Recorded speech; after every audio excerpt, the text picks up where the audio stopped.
¿Conductor? ¿Conductor? ¡Yujú! ¡Señor conductor! ¿Dónde estás, Marcelo? ¿Y eso qué es? No se ve nada. A ver... Marcelo, ¿estás ahí? ¿Pero qué pasa? ¿No puedo estar un minuto tranquilo leyendo? Te estuve buscando por todos lados. Ya empezamos el capítulo y vos... Hola, amigos. Estuve leyendo una novela maravillosa y no me di cuenta del tiempo que pasó. Bueno, ¿y empezamos? Claro. Hoy vamos a conocer un poco más de los distintos géneros de novelas y especialmente la de aventuras.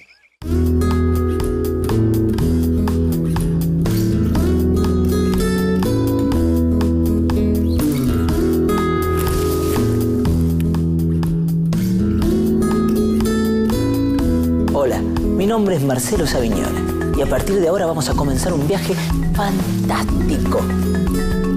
Acompáñenme, les aseguro que juntos descubriremos lugares maravillosos y personajes sorprendentes.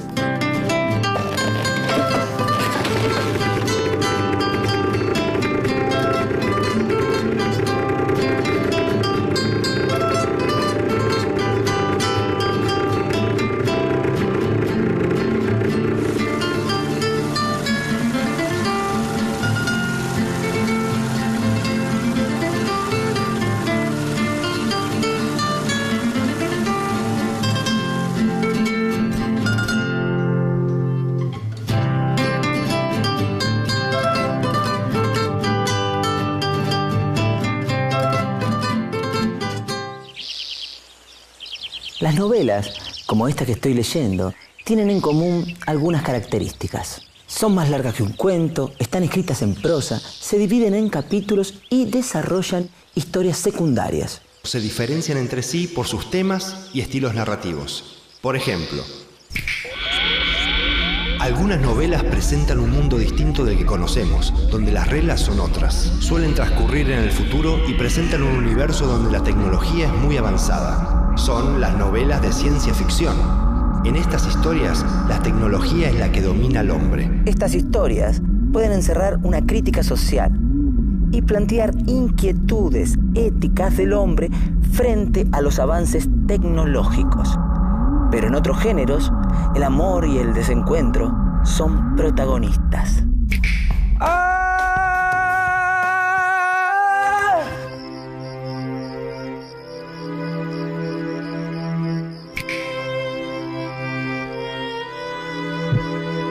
Las novelas sentimentales se centran en las idas y vueltas amorosas de los protagonistas, quienes sufren una complicada sucesión de encuentros y desencuentros. Predominan las dificultades de estar juntos y la posibilidad de que este amor nunca se concrete. Ya no sos mi Margarita, ahora te llaman Margot. Otras novelas tienen como protagonista a un joven inexperto. En estos relatos, los temas son el desarrollo físico, moral o social de un personaje joven, generalmente desde la infancia hasta la madurez.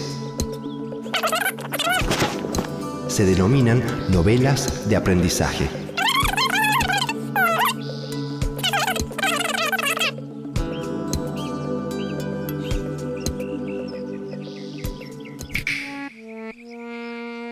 En estas historias, el protagonista encuentra su destino a través de sus propias experiencias.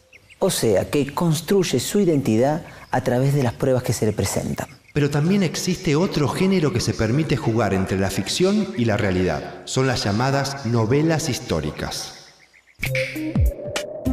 En estas novelas se reconstruye una época determinada a partir de la investigación histórica. Una batalla, una guerra o cualquier hecho histórico sirve de escenario. Aparecen personajes que existieron mezclados con personajes de ficción creados por el autor. En las novelas policiales, algunas veces los detectives se involucran en situaciones de violencia para resolver los casos, en los que se denuncia la corrupción y la impunidad que manejan los poderosos dentro de la sociedad. Son las llamadas novelas negras. También existe una subcategoría dentro de este grupo de novelas, los policiales clásicos o de enigma, donde el detective utiliza exclusivamente su inteligencia y razonamiento deductivo para resolver los casos y nunca la violencia. En la literatura argentina, una variante de estas novelas son las que tienen como personaje central la figura del comisario. Pero existen otras novelas que centran su relato en la figura de un héroe. Gracias. Muchas gracias. Perdón. Estoy hablando de héroes, pero héroes de verdad. Está bien. Entendí. Sigamos, por favor. Como decía, este héroe, el de las novelas, es muy valiente. El héroe se lanza sin vacilar a la aventura, a viajes en tierras lejanas y mares desconocidos. Descubre animales salvajes o monstruos submarinos que lo acechan.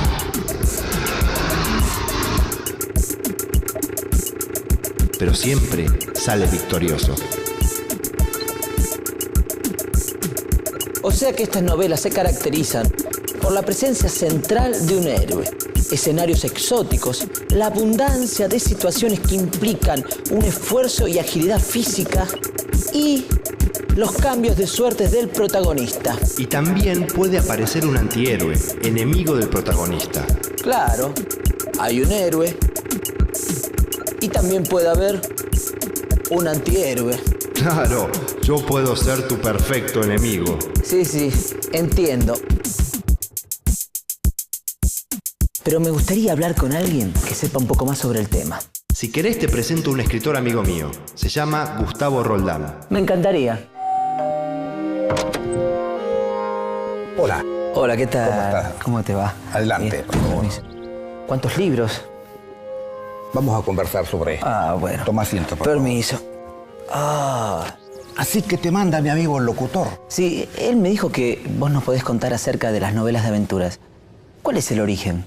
Tendríamos que remontarnos muy lejos, porque las novelas de aventura tienen un tiempo de gran éxito, al que más conocemos, desde 1800, mediados, la segunda mitad de 1800, hasta los comienzos del 1900.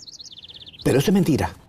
En realidad, las novelas de aventuras son las primeras historias que conocemos del mundo. Gilgamesh, la Biblia, todos son novelas de aventuras. Más que pensar en el Noé, en Caín y Abel, en cualquiera de las historias de la Biblia, que es lo más viejo que conocemos, y eso son novelas de aventuras.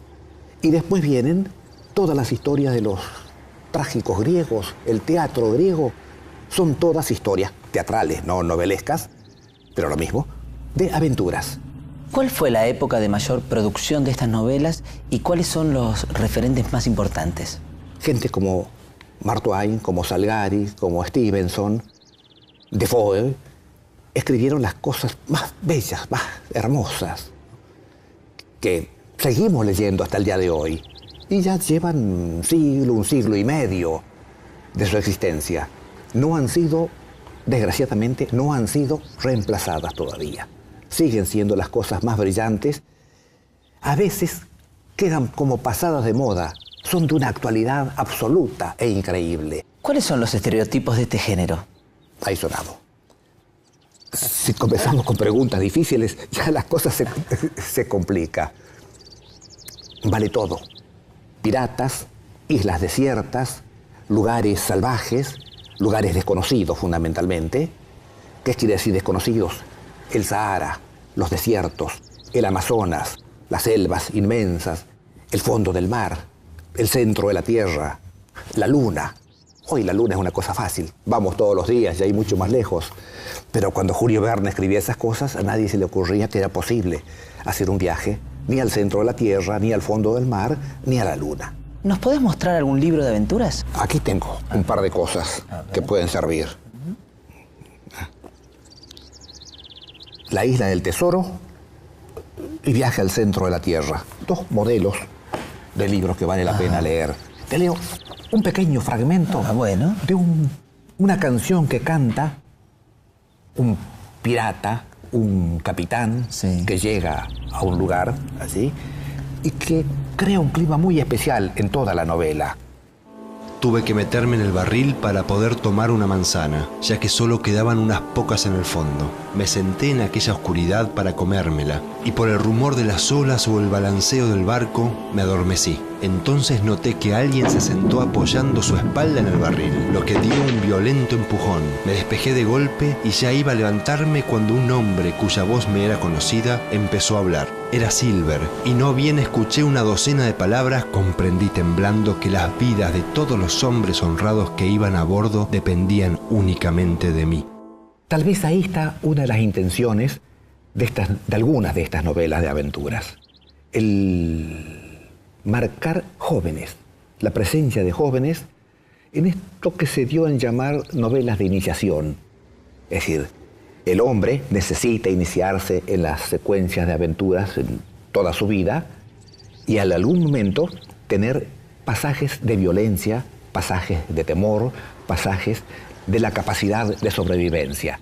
Esa es una parte fundamental de lo que está contado en La Isla del Tesoro. ¿Cuáles fueron tus héroes favoritos de estas novelas? Un montón. Pero yo creo que el primer lugar lo ocupa Sandokan. Segundo lugar, si es posible poner primero y segundo lugar, sería uno que no hemos nombrado por ahí.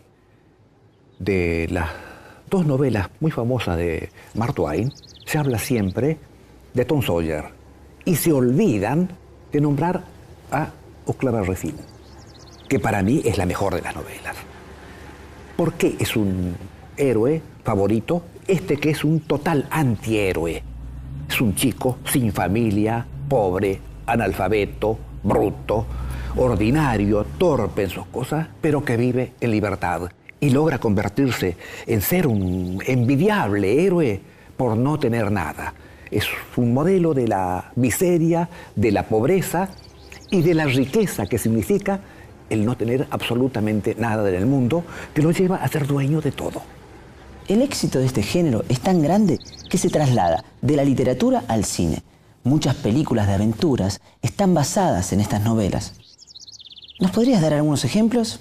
La Isla del Tesoro se hizo, Tom Sawyer y Huck Finn se hicieron. Y tal vez cinematográficamente lo que mayor éxito haya tenido sean las minas del rey Salomón. Estas minas del rey Salomón que tengo aquí en la mano. No es tal vez la más hermosa de las novelas que se ha escrito, pero sí logró una cosa muy especial que yo no encontré en ninguna de las tantas otras historias que uno ha leído. No el valor de un héroe, que lo tiene, por supuesto, muy importante, que reúne todas las condiciones, sino la presencia de la maldad. Hay una vieja personaje fundamental en la novela que es la absoluta maldad. Nunca encontré nada que asuste, que dé tanto miedo como el que puede dar esta vieja. Es tan mala que hasta me acabo de olvidar el nombre en este momento de cómo se llama. Perversa, absolutamente, la perversión. Recomiendo la lectura de Las minas del rey Salomón. La industria cinematográfica desempeña un papel importante en este género. Así el cine instaura sus propias reglas y define sus propios códigos. Los nuevos géneros, con su lenguaje particular, se separan de la novela de aventuras. La ciencia ficción pasa a ser un género completamente distinto a las películas sobre piratas o a las del lejano oeste. Estos relatos se ubican en escenarios que no tienen nada que ver con la experiencia cotidiana de los lectores. ¿Por qué? Es la pregunta más fácil de responder. Porque todo lo que es importante siempre pasa lejos de mi casa. Lejos de mi casa, donde el verde es más verde, el azul del mar va a ser siempre más azul y va a ser más profundo.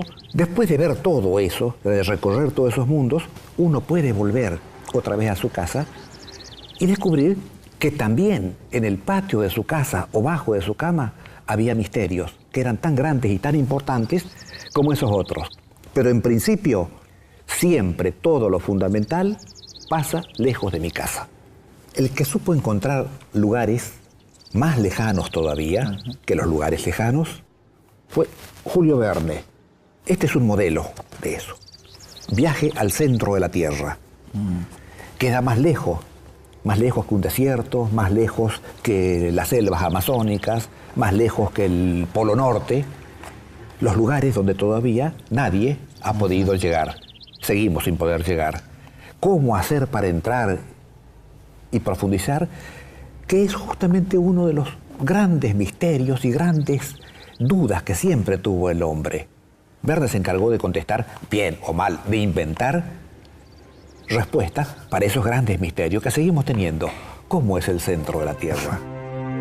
Mis ojos podían pasearse a lo lejos por el mar, ya que una luz especial iluminaba los más mínimos detalles. No la luz del sol con sus haces resplandecientes y la irradiación espléndida de sus rayos, ni el pálido y vago resplandor del astro de la noche, que no es más que una reflexión sin calor. No, la potencia luminosa de aquella luz, su difusión temblorosa, su blancura clara y seca, su temperatura poco elevada, su brillo superior en realidad al de la luna, acusaban evidentemente un origen eléctrico. Era como una aurora boreal, un fenómeno cósmico continuo que llenaba aquella caverna capaz de contener un océano. Entonces el espacio es algo sumamente importante en estas novelas.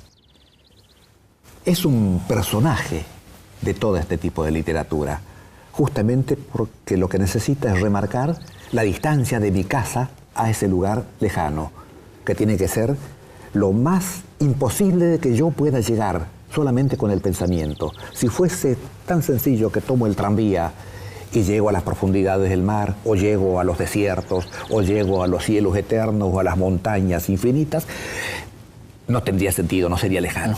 Tiene que ser lejano para que yo no pueda llegar de manera práctica, digamos, ¿no? Claro.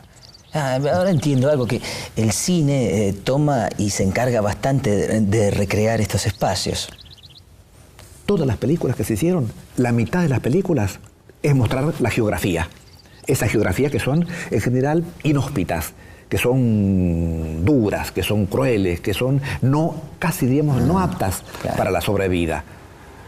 Por la falta de comodidades, a lo que estamos acostumbrados, queremos la mesa bien servida, y la calefacción, y la luz eléctrica, y las canillas de agua fría y caliente. Bueno, en todos esos lugares no existe nada de eso. Un ejemplo de esto son todas las películas de Indiana Jones.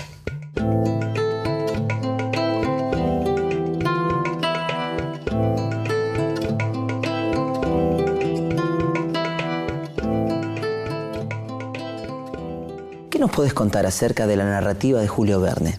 De Julio Verne, y yo diría de todos los otros que escriben novelas de aventuras, es la movilidad desde una situación de paz, de tranquilidad, de inercia, llamemos, dan la vuelta y el héroe se convierte en un activista que tiene que llevar a cabo enormes, difíciles, dificultosísimas empresas, que después de largos tiempos y largas luchas y altibajos que se van dando, donde pierde terreno, donde gana, donde se detiene, al final termina bien, siempre termina ganando allí. Pero siempre con esta movilidad que es una necesidad de la técnica. Verne maneja de manera magistral el pasaje de la paz, de la tranquilidad, al miedo, al temor, a la acción y a los peligros que se le van a cruzar todos en el camino. ¿Tienes algo más de Julio Verne para mostrarnos? Sí. Aquí tengo El faro del fin del mundo, que es la aventura que pasa en la Argentina. ¿En Argentina? Que por eso es importante. Alguna vez, la Argentina es un lugar donde pasan las historias y no en otras partes del mundo. ¿Lo abrimos? Vázquez, argentino, como sus compañeros Felipe y Morís, debían desempeñar en la isla de los Estados las funciones de jefe del faro. La pradera que circundaba el faro, despojada por completo de su manto de nieve, mostraba su tapiz de un verde pálido. En los bosques de hayas antárticas podía uno recostarse placenteramente bajo las nuevas frondas. En fin, si no era la primavera, esta hermosa palabra no tiene aplicación en los parajes magallánicos. Era el verano que durante algunas semanas todavía reinaba en aquel límite extremo del continente americano. Qué horrible noche iba a pasar el desgraciado Vázquez en aquella situación.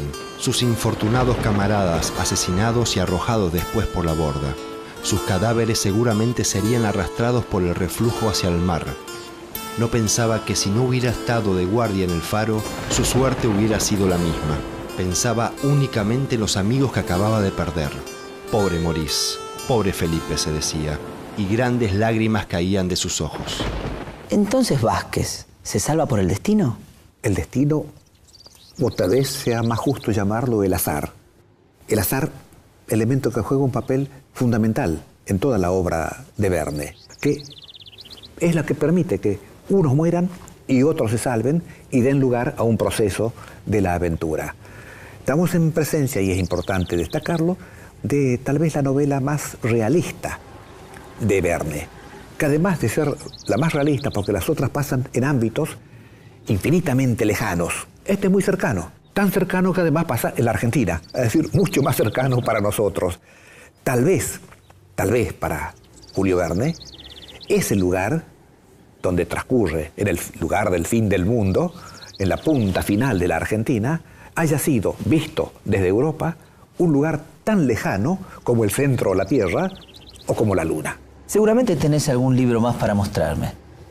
Sí, muchos para mostrar.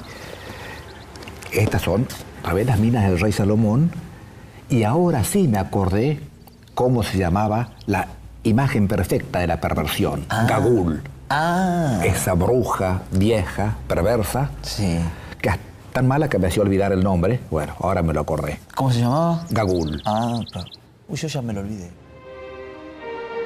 Tras descansar 1 o 2 horas, inducidos por la sed torturante, empezamos a caminar de nuevo, avanzando con dificultad a causa del asfixiante calor que generaban las vertientes de lava, porque descubrimos que la enorme base de la montaña estaba compuesta totalmente de lechos de lava erupcionados en una época remota. Alrededor de las 11 estábamos completamente agotados y nos encontrábamos en un muy mal estado. La escoria de lava sobre la que teníamos que avanzar era relativamente lisa en comparación con otras. A unas cuantas yardas por encima de nuestras cabezas había grandes trozos de lava y hacia ellos nos dirigimos con la intención de tumbarnos al amparo de su sombra. ¿Cuántos obstáculos tuvo que atravesar el cazador? Usaste la palabra justa, obstáculos. Casi podríamos decir que todas las historias de aventuras son una carrera de obstáculos. Obstáculos que se van sucediendo uno tras otro, y cuando se ha logrado superar uno y ya parece ser que nos vamos acercando a la meta, aparece otra nueva posibilidad que se le vuelve en contra. La función del héroe es poder ir superando, mientras lleva a sus amigos, pero él encabezando, ir superando los obstáculos para poder llegar al final y terminar con éxito la aventura. ¿Qué pasa con estos clásicos en la actualidad? No van del todo bien.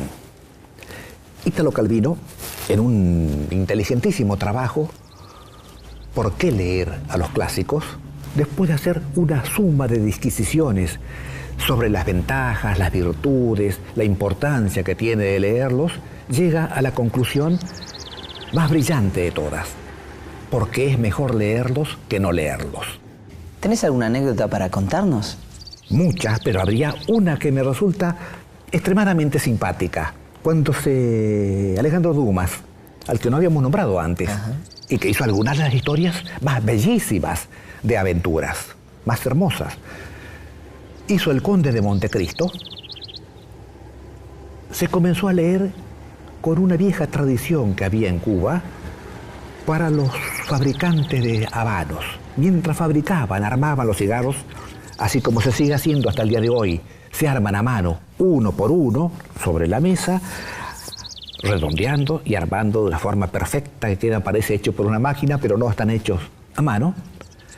Mientras estaban todos los empleados, todos los que trabajaban allí, en un gran salón, con un lector. Uno de los empleados, que sabía leer, uno leía. Y había encontrado en ese momento un libro que tenía un éxito tremendo. Esperaban llegar al día siguiente todos para seguir escuchando cómo continuaba esta larga aventura. Era El Conde de Montecristo. Mirá. Estuvieron tan entusiasmados, tan contentos, tan alegres, todos estos oyentes analfabetos, en su mayoría absoluta, escuchando esa novela tan hermosa, que decidieron escribirle a Dumas para pedirle autorización para llamar a uno de los cigarros que ellos fabricaban, ponerle el nombre de Montecristo. No. los buenos fumadores de cigarros, hasta el día de hoy, seguimos fumando Montecristo. Increíble. Así que por eso el nombre de los habanos. Qué lástima que no fumo porque me agarró unas ganas. Bueno, me tengo que retirar. ¿Para dónde irá la salida? Por aquí, te acompaño. Bueno, gracias. Será hasta la próxima aventura. Sí, probablemente. Uy, un salto, un obstáculo. Aparecieron hasta aquí numerosos textos de diversos autores, clásicos que comienzan a leerse en la adolescencia.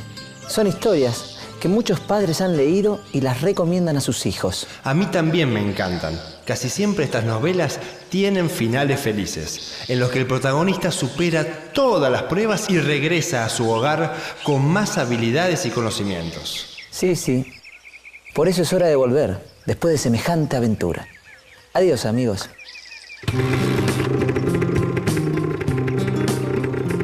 Las novelas de aventura nos hacen vivir experiencias increíbles. Junto a sus protagonistas nos llevan a universos soñados, lugares exóticos, múltiples peligros. Todo eso sin movernos de casa.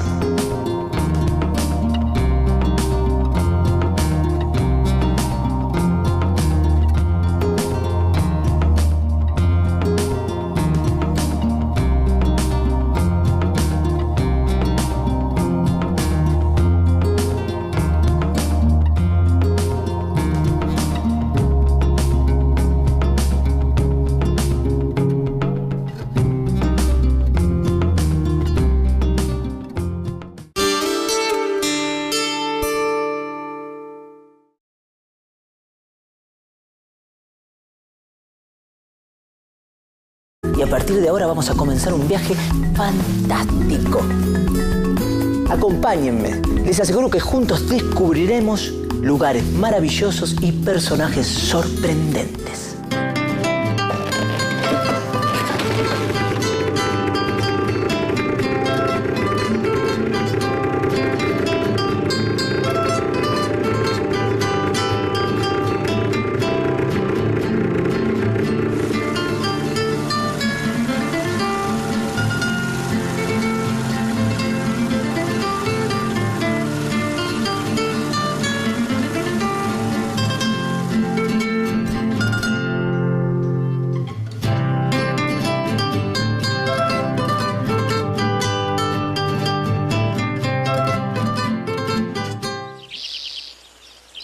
Las novelas, como esta que estoy leyendo, tienen en común algunas características. Son más largas que un cuento, están escritas en prosa, se dividen en capítulos, Encuentros y desencuentros. Predominan las dificultades de estar juntos y la posibilidad de que este amor nunca se concrete. Ya no sos mi Margarita, ahora te llaman Margot. Otras novelas tienen como protagonista a un joven inexperto. En estos relatos, los temas son el desarrollo físico, moral o social de un personaje joven. Generalmente desde la infancia hasta la madurez. Se denominan novelas de aprendizaje.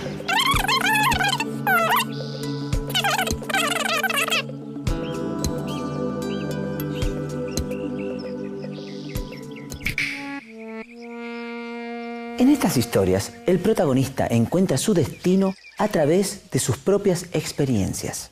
O sea, que construye su identidad a través de las pruebas que se le presentan. Pero también existe otro género que se permite jugar entre la ficción y la realidad. Son las llamadas novelas históricas. En estas novelas se reconstruye una época determinada a partir de la investigación histórica. Una batalla, una guerra o cualquier hecho histórico sirve de escenario. Aparecen personajes que existieron mezclados con personajes de ficción creados por el autor.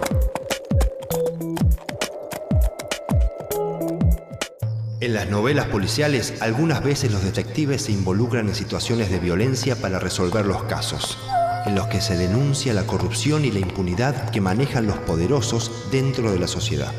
Son las llamadas novelas negras. También existe una subcategoría dentro de este grupo de novelas, los policiales clásicos o de enigma, donde el detective utiliza exclusivamente su inteligencia y razonamiento deductivo para resolver los casos y nunca la violencia. En la literatura argentina, una variante de estas novelas son las que tienen como personajes centrales y desarrollan historias secundarias. Se diferencian entre sí por sus temas y estilos narrativos. Por ejemplo, algunas novelas presentan un mundo distinto del que conocemos, donde las reglas son otras. Suelen transcurrir en el futuro y presentan un universo donde la tecnología es muy avanzada. Son las novelas de ciencia ficción. En estas historias, la tecnología es la que domina al hombre. Estas historias pueden encerrar una crítica social y plantear inquietudes éticas del hombre frente a los avances tecnológicos. Pero en otros géneros, el amor y el desencuentro son protagonistas.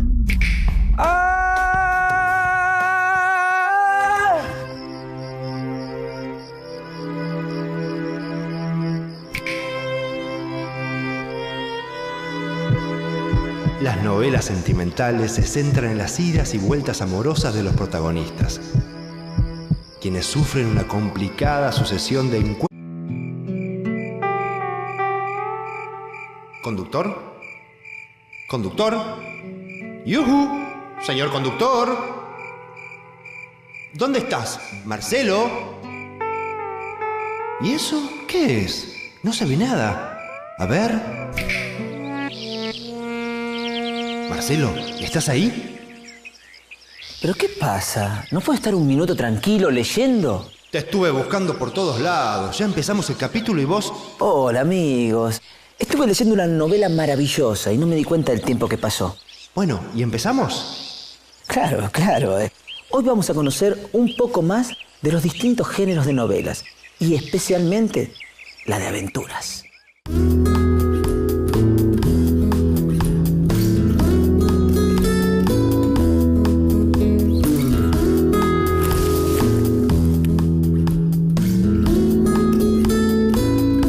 Hola, mi nombre es Marcelo Savignone.